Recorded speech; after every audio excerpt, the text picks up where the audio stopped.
Hey everyone, Evan Dammarell here, co-host of Locked On Cavs. As you can see on my left, my co-host Chris Manning is sitting there chilling, and we're going to be getting drilled by my questions. As if you're a regular listener, not the first time I've drilled a Manning, but today's episode of Locked On Cavs is brought to you by Wednesdays on Locked On NBA. It's small market meets big market Wednesdays on Locked On NBA podcast. Join Jake Madison of the Locked On Pelicans podcast and John Corrales of Locked On Celtics for a look at the NBA week from all angles. Follow the Locked On NBA podcast today or on YouTube or wherever you get your podcasts.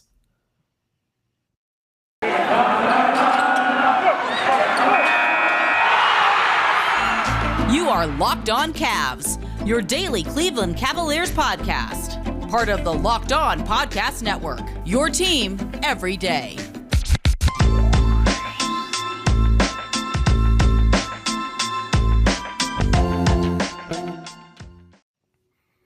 Chris, how you doing? I'm good. I'm not used to doing this, so yeah. This is one of the, we're doing some question and answer stuff this week. Wanted to throw some stuff at you. Representing the fine golf club at Everness in Toledo with my Solheim Cup T-shirt in this episode. Shouts to Solheim. It was a very fun time. Love golf. Dave Zavak loves this episode already. And Patrick. Well, David A does listen to podcasts. Or watch YouTube, I think. He's just like a boomer. And then Patrick Andres who writes for us for the store, doing a really good series right now on a Cavs season in like extreme detail, kind of cultural, all kinds of different contexts on that season. It's really, really well done. Also from Toledo and also like a political nerd. It's just like funny that he's just like Zavak like reincarnated, like 12 years younger in some ways. It's just very, very funny to me how that happens. So he's 40 years old. Dave Zavak's like 52, man. He's got that grumpy old man get off my lawn energy. He's had that the whole time I've known him. It's kind of incredible, actually. Salute to Dave. But doing good. I just want, before we get into the show and you start firing questions at me, check out Monday's episode if you want to see what we did when I threw some questions at Evan. Look, we're trying to boost our subscriber count on YouTube. I think our goal is by next Monday 400. I think 1,000 by the start of the season would be like primo stuff. So everyone that listens to this podcast, there's more than 1,000 of you that listen to this podcast on a daily basis. Every time we drop an episode, we're crushing that 1,000 number. Go to YouTube and just hit subscribe. Hit the notification bell. Do us a solid and go do that. It is the best way to support the show right now. If you want Evan and I to continue doing this, continue to like succeed at this, continue to have our money stored in the Cleveland trust and just have our money just racking up and getting Ethereum and all kinds of whatever. Evan has 2 new Cybertrucks to buy. Yeah. Like he already put the order in. I bought 2 pumpkins back there too. He bought a rug, and this man bought a rug, folks. Like he has some bills. I bought and returned a rug in like a span of 15 minutes. So had the rug appear, then returned it within like 5 minutes of laying it out on my floor. I was telling Chris I ordered it off the internet, which was my first mistake. I cosplayed for this already, just so it's clear. And it was not the right size. It is. If I could throw up a picture of it right now, I would. Maybe I will in post before I upload this to YouTube. Like my cat as reference. It's too much work. But I have a question before we start with my actual question.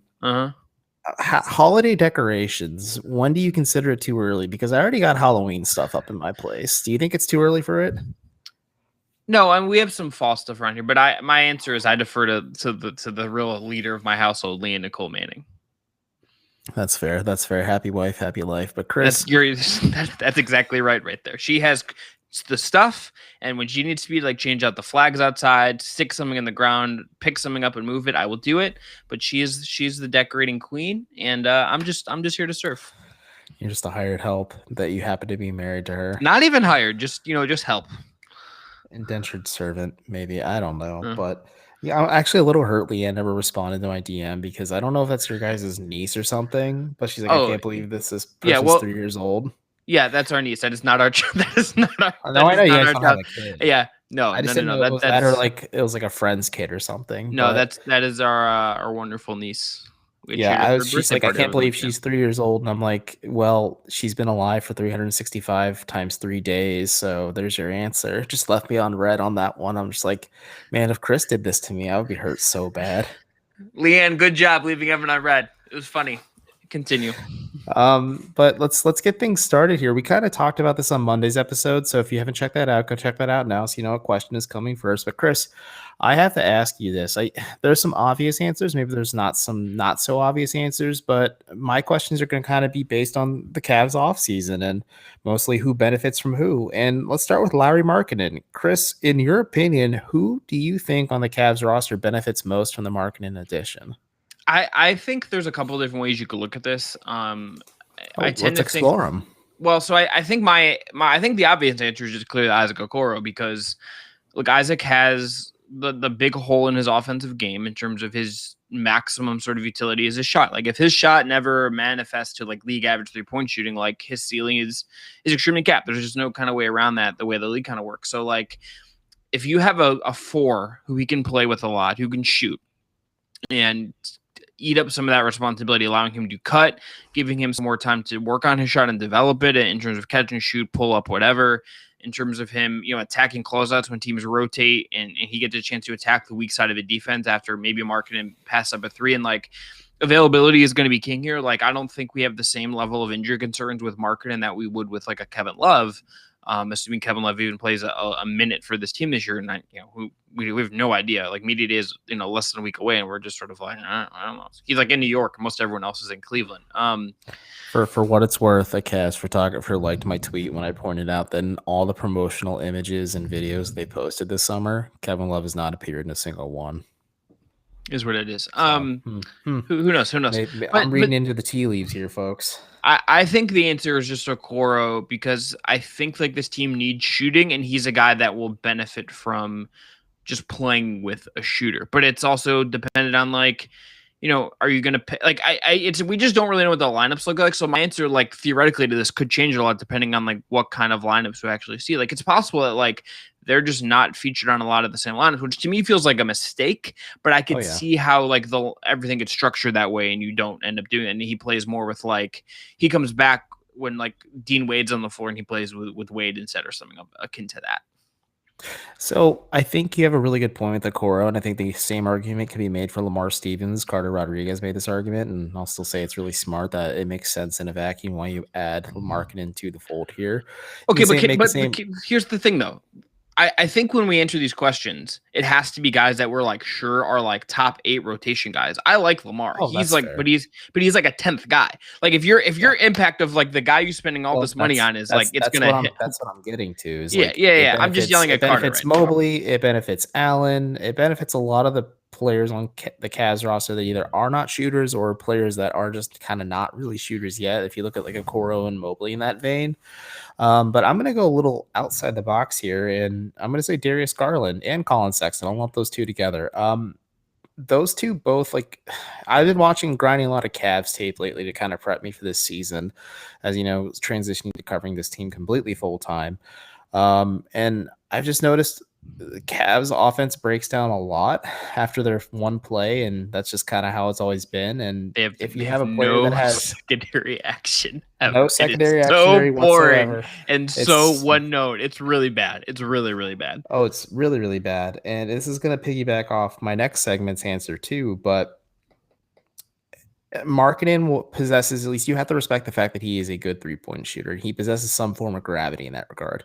You can say the same for Darius Garland. You can say the same for Colin Sexton, but Sexton is gun shy. And I think Garland also, because he is the primary initiator and the only initiator on Cleveland's offense last year, was gun shy and only took 5 threes a game. I think Garland needs to uptick his 3-point% or 3-point attempts as well. It might impact his percentage a little bit. I think he shot about 40% off the top of my head from the floor last year. So I think having Markkanen out there to provide extra spacing, one, make those players like Okoro and the players I mentioned's lives easier, but I think it'll make Garland's life easier because he has a player he can reliably kick out to on the perimeter because he can't rely on Love being there, but also he has other options as well just to provide some extra spacing too.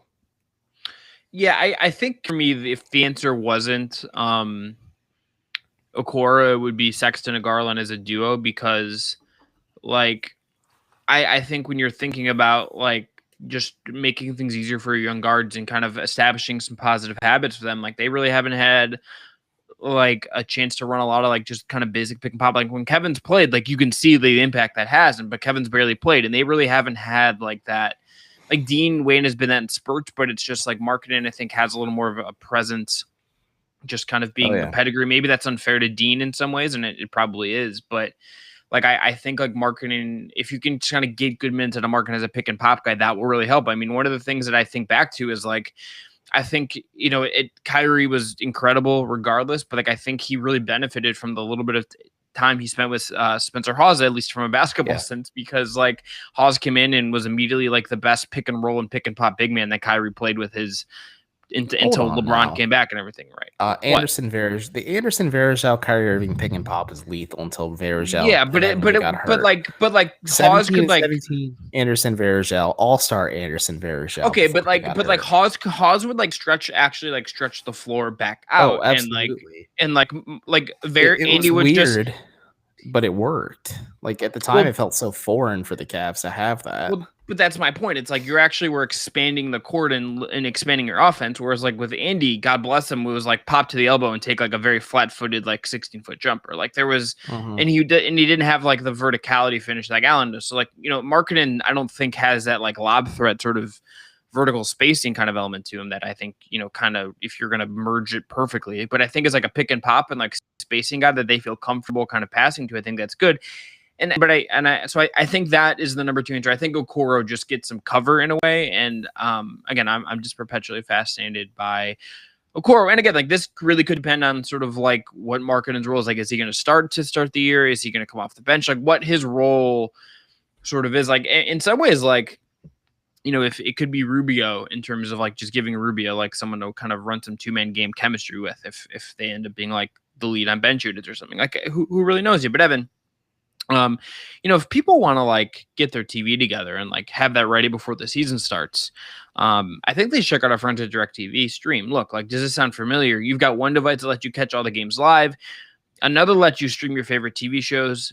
You're watching sport highlights on your phone, and you've got your neighbor's best friend's login for the good stuff. It's like really complicated sometimes just to watch everything you want. Well, that's where DirecTV Stream comes in. And it's a great way to finally get your TV together. It brings you your live TV and your on-demand favorites together like never before, so you can watch your favorite sports, movies, and shows all in one place. That includes the Cavs on Valley Sports Ohio, which they're like the only streaming option you can get to watch that, so consider that. That means no more juggling remotes and no need to buy another device ever again. And the best part, there's no annual contract, so get rid of the clutter and the confusion and get your TV together with DirecTV Stream. You can learn more at directtv.com. That's directtv.com. Compatible device required. Content varies by package.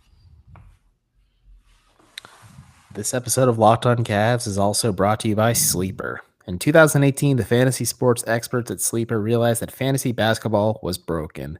Games are being won and lost based on whose players had more scheduled games that week. It made no sense and it required very little strategy. So, in 2020, a hell of a year, Sleeper released a brand new way of playing fantasy basketball, and it's called Game Pick, and it's only available on Sleeper. In Game Pick, owners pick a single game per week for each starter to count towards their team's total score, ensuring an even number of games played between opponents. The days of losing because your opponent's players simply had more scheduled games to play in that week are over. The days of mindless daily busy work are over. The days of giving up halfway through the season because of that busy work, also over. In Game Picks, you pick one game per week for each player based on player matchups, home versus away, opponent's defensive ranking, pace of play, and more. All that adds up to more strategy and less busy work. Whether you prefer redraft, keeper, or dynasty, Game Picks has you covered. Sleeper cracked the fantasy basketball code. If you play fantasy football like I do, I use Sleeper. And if you prefer building on a weekly strategy versus daily busy work, you're going to love Game Picks. Download the Sleeper app and start a league with your friends today. You'll not be disappointed. Okay, Chris, we are back. Are you ready for the next question? You want to keep talking Markkanen? No, let's go to the next question. I think we've talked a lot about Lowry the last couple of weeks. We'll talk about him more, I'm sure. Let's move on. Oh yeah, you are as Lowry might say finished with talking about him right now. That was well played. I appreciate it. Thank you. So transitioning to another international player the Cavs added, they really upped their quota after losing Dante Exum and Matthew Dellavedova this offseason, if you think about it. But Ricky Rubio, I think Darius Garland is the one who benefits the most from adding him to the roster because, in theory, at least, like we talk about how the Cavs offense was very one note and very vanilla last season. I think the inability to have a secondary creator alongside Garland, like in theory, you have Love and Nance that would play that role, but neither of them could reliably be on the floor. And the same can be said for Rubio. He's not exactly the healthiest player out there, but I think Rubio can make sense next to Garland as a defender and a tertiary playmaker. He provides that also primary playmaking as well if you want to play Garland off the ball too. I think Rubio unlocks a lot of Garland's game, and I think it's going to get him more looks on the perimeter too, which the more I break down Darius's footage and like I think my biggest gripe about him last season, if I had to do a player review of him right now, is he was gun shy. But then if you really want to look at it, it's also because of the Cavs offensive system where there are no other playmakers outside of Garland on the floor at times. And they have to play with like Damian Dotson and Colin Sexton and Isaac Okoro, who aren't really true initiators. Maybe they can provide some tertiary playmaking, but I think Rubio is really going to unlock a lot of Garland's game next year. I think that's a fair answer. I think you could like kind of copy and paste a lot of that argument for Sexton because I think like think Sexton is also who I had in mind on this one too. But I'm really like focusing on Garland because in my heart of hearts, and if you're a regular listener to this show, Chris feels this way too. Like Garland is going to be the key or the straw that stirs the drink for the Cavs next year. Like he's going to be the guy, and we'll truly know if like he can be the face of the franchise next year. But besides Mobley, of course, but Mobley needs time. Yeah. I just think like I just tend to think that if you're trying to like optimize skill sets and sort of like get guys in optimal roles, I think Rubio with Sexton makes more sense on paper to me, just because like Rubio can provide some of the playmaking and you can do some Sexton off ball stuff, whatever. I think there's a case that it's just like everyone under 25 years old, and maybe Evan Mobley is like the best example of this because I think I've been thinking a lot just about how much like Anthony Edwards seemed to really love playing with Ricky Rubio, how much he was willing to learn from him and sort of soak up stuff from him. And like, I don't think, Rubio is going to be here for a long time. I think he's hopefully going to be here for a good time with the Cavs and like kind of leave with a positive impact. That's what we were trying to get out of him. And if he can come in and be a willing kind of vocal leader and like help guys kind of get acclimated, like that can have a real impact. And I think more than like whatever his on-off numbers are going to be, more than what like, his fit on some of these lineups can be. I think with Rubio, you really it's a play for like leadership, and it's a play for him helping guys develop. And I think Garland's a good answer of that. I think Sexton is another very good example of that. But I think there's like a case that it's just like every young guy that is willing to learn something from Rubio is just man's here. But it's specifically, I think Mobley could be a guy because it's like he's coming into the league. There, obviously, Jarrett's like, kind of technically like a veteran now. Garland and Sexton and have all been around, like a veteran too. Yeah, like you have some guys that have like been around, but like I don't think there's anyone in this locker room, assuming Kevin isn't around, that has the cachet in the league as a leadership guy in the locker room, as a guy that's been around and knows how to play the right way and do things the right way more than Ricky Rubio. And I think like if he can be a presence for that as long as he is around. For someone like Mobley, Mobley is like, it takes a guy like to be the willing learner and kind of embrace some of that opportunity. If that happens, like, I think that's a win for the Evan Mobley development. I think that's where I would kind of go with this. And I will be very curious to see, like, from an encore perspective, how Rubio gets deployed. I think that will shape what this answer could be. But in terms of just like overall impact, I think it's really, I think the Rubio play is really just like, can he help the young guys like mature, and can they learn something from him? However, whether he's here till the trade deadline or he makes it through the whole season, I think like that is the kind of thing where it's like you're hoping that he can just be a guy that, when you're navigating a long road trip, and they have a very early West Coast swing, like when you're navigating choppy waters and you're navigating the grind of a season, he's a guy that has done this. He's a guy that knows what it takes. He understands how the league works, and he can help you with that as the guy in the locker room that can kind of be that present for you when you don't have that otherwise. And look, like last year, like Kevin obviously was hurt a lot. Delly missed big chunks of the year. They didn't exactly have that last year either, So like Rubio could be a really nice veteran voice, I think, for this team, and that to me screams what his impact is going to be more than like, hey, I'm going to help you win a bunch more games. So do you buy what he's selling when he says I've worked with Donovan Mitchell. I've worked with Devin Booker. I worked with Anthony Edwards last year. Now I want to work with Darius Garland to make him better. Or do you think that's just him trying to be a good presence? Because he also said, I didn't expect to be traded to Cleveland. It kind of read like I expected to be traded to a contender, not here. Yeah, I mean, I think a little bit of it's like, I think ending in probably being traded to the Cavs was surprising just in terms of like, the type of teams he's playing on. But I do think that like Rubio, I think for that, you take him at his word because like it has proven to be true. It's not like he's telling you something that you can like look at the other evidence and say this isn't true. Like Anthony, just go look at John Krasinski from The Athletic has done like he's maybe the best beat reporter covering any team in the league right now. Like Cleveland would be so lucky to have a guy as tuned in and thoughtful on the beat full time and like one of the major outlets that the team respects in some ways. He can show criticism while being fair, but also not coming off as a mouthpiece for the team. And he's just like incredibly curious in a way that is like incredible. He does good investigative journalism too, like the A-Rod stuff. He was at the very beginning of all that. He taps in like he's incredible. But his stuff with you go read what the Edwards had to say all year about Rubio, like it rubbed off, and like I don't think that is. Like it clearly wasn't a one-off thing, I think like, it might be worth us like talking to like Brendan Clean from Locked On Suns and kind of going back and saying, okay, how did Rubio impact the team? Like that might be something we need to do and just kind of talk about like what his impact sort of was. Like, you look at like Cleaning the Glass last year in aggregate, he was like a negative 4.5 per possessions on a kind of bad Wolves team the year before. He was positive with like, maybe we talked to David Locke, our network kind of proprietor and the host of Locked On Jazz and kind of pick his brain on like what Rubio brought to the Jazz and with Donovan Mitchell this time. Like I think there is something to that like it's not just like a good talking point. It seems to be true, assuming that he's like that this isn't something that's just going to turn him off in some way, right? Like I think that is like the thing we don't know. But there's never been something with Rubio where it seems like he's going to be a guy that's going to come in and like just be a malcontent, right? Like I don't think you run the risk of that with him in terms of like being that kind of vocal leadership guy. I would say like who would you say the last guy that had like is Tristan the first post LeBron year, like the last guy the Cavs had that kind of was like, I don't think Larry was vocal in this way. I don't think that was really what Larry did. I think Larry was like a guy that everyone got along with, but I don't think he was like, he deferred to like Tristan and Kevin and stuff like that when he would speak about it. So like, I don't think that was necessarily his thing, and that's fine. Not every guy's wired that way.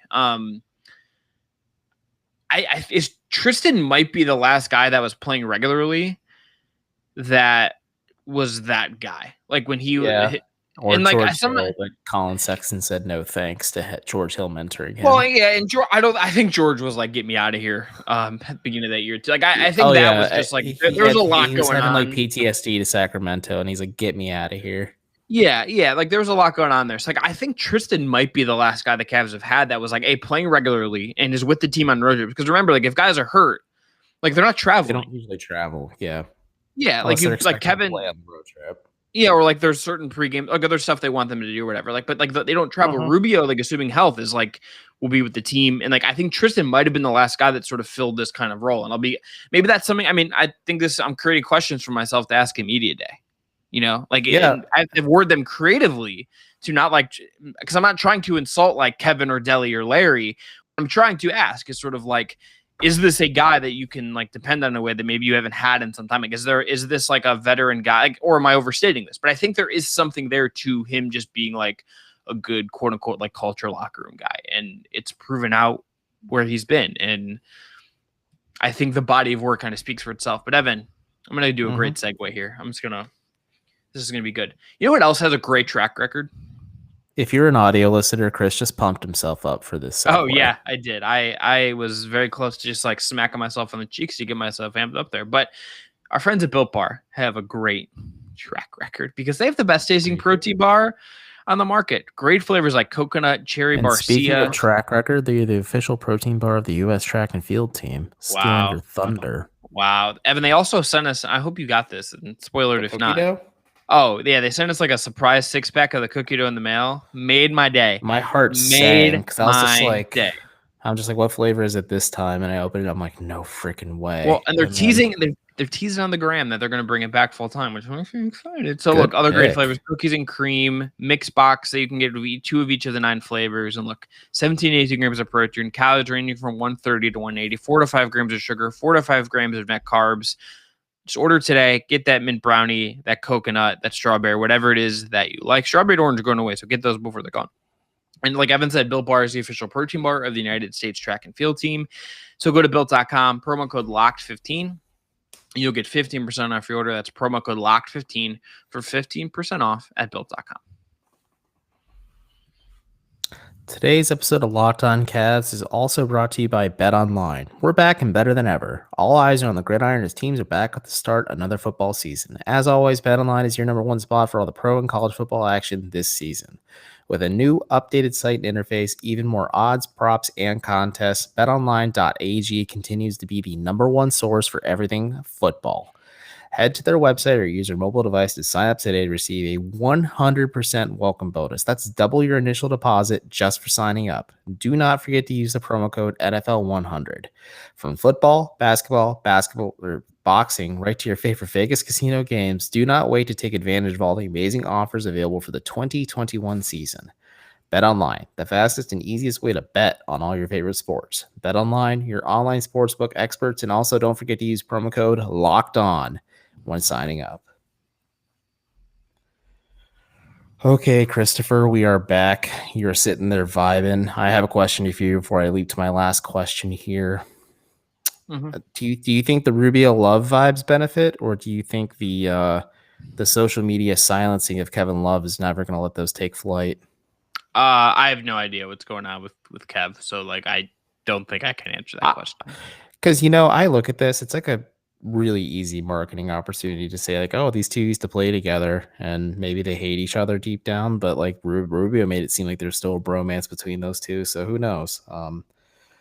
I think Ricky Rubio is going to be one of those players I get weirdly attached to this season because of I always have liked him as a player. When I was more casual, I didn't enjoy the fact that he was kind of giving Kyrie Irving a run for his money at first for Rookie of the Year, and then Kyrie pulled away pretty quickly. But I just think he's going to be one of those vets that like I get weirdly attached to. I'm going to kind of be sad to see go when the Cavs, if they do trade him at the deadline. Elite future Coachella jersey would be Cavs Ricky Rubio. Yeah, I agree with that one. And he's going to be rocking number 3, so maybe he breaks the curse on that one. Oh, I didn't even consider that. Oh, no. Andre Drummond to Ricky Rubio is quite the upgrade. At least you get an actual playmaker in the open floor. Anyway, ask your question. Okay, so I was going to ask about Evan Mobley, but I'm shifting gears, and I'm going to ask you this. Which player currently on the Cavs roster benefits most from the otherwise lack of moves the Cavs made? To refresh everyone, it was trading for Ricky Rubio, signing Lauri Markkanen in a sign and trade, and drafting Evan Mobley, and then a couple other small, and signing Jared Allen too. But other than that, it's nothing. So who benefits the most from it?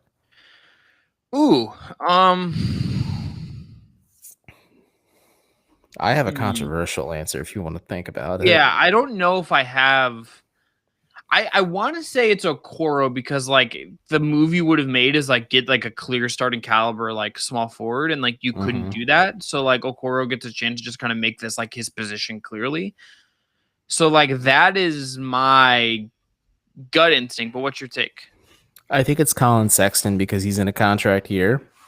The Cavs didn't really make moves to improve the offense like dramatically. They're going to be banking on internal development and growth, and this could blow up dramatically in the Cavs' face. And I would not be surprised if it does. And we could get a rinse and repeat of last year, and Colin has another really high scoring year, and he really just asks the Cavs to back up that Brinks truck in restricted free agency this offseason. That's just kind of my thought processes. The Cavs I think they made some improvements with adding Rubio and Markkanen, and obviously adding Mobley. Like talent always makes you better. But I think banking on their internal development is such a risky gamble on Kobe Altman's part, and it could get JB Bickerstaff fired as well. Like people were upset about the thumbnail I made, but like those two could easily get the axe this season if things don't go right. And if we get another season of a bad Cavs team just kind of treading water, maybe fighting for the play-in tournament where Colin Sexton's kind of the entire offensive backbone, where he's not really a floor raiser, but he's just really good at getting buckets, but not contributing to total wins. Colin Sexton could be the biggest winner then if this all just kind of blows up. This is all theoretical, of course, with the lack of moves. This is a prime blow up situation too for the Cavs, and Sexton could really cash in on it if it does happen that way. Look, Sexton's bona fide, man. Sexton's he's an elite 3-level scorer. I would say 2.5 because he doesn't take enough threes to really say like 3 level. Like he just does like ramp up that value, and then we can say chopping block. I'll cut off another finger when we're done. I don't have any fingers anymore. I'm just nuts. Like prosthetics, we'll just do it for dramatic effect. Yeah, I'm like the golf teacher from. You're wearing Charlie Kelly's uncle's hands right now. I was gonna make the joke of from Happy Gilmore, Happy Gilmore, the golf instructor that lost his hand to a gator, and the principal in Riverdale of all things. Not the same actor, but like that they cut off the principal. That show's bizarre. It is. What a world we live in, Evan. That just came. Now my brain is just fried again. But I think Sexton's a really good answer because he and Garland, like, because they're just gonna have the ball in their hands so much, are clearly guys that are gonna like shape the season in so many ways. And it's like, oh yeah, you want to earn your next contract now? Like this is a year to do it. And they are the guys that have that most immediate. Like Jared Allen got his bag. There's only so much Jared Allen can do. Like a 5 in today's NBA can only make such an impact. Unless Mobley turns into like a passer that he's never been like that. Like that's just not what he is. Like he has like a Porzingis-esque rookie season where he's just like an actual shooter right out the gate.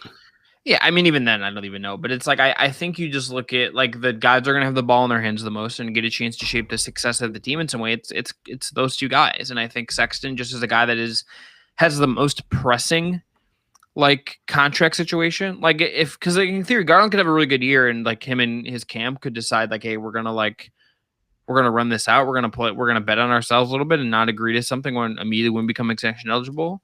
Assuming that like the Cavs offer him something, because like again, like it's a year away, like a lot can happen, injuries, whatever. But like Sexton is in like a very pressing situation for whatever his next contract is going to be. That's just the reality of it. Unless he unexpectedly signs something between now and the start of the season, like he is playing pretty clearly, not just for a deal in Cleveland, but like to be sought after in the market next summer as a restricted free agent. So like the time is now for a second. So I think that's a really, really good answer. I don't think that's controversial. I think that's just reading the situation of a guy that is there. And well, we did have a listener last week ask us if Colin was going to like just take an excessive amount of shots. I mean, he took about 16 shots per game. Like I know people like to scream efficiency.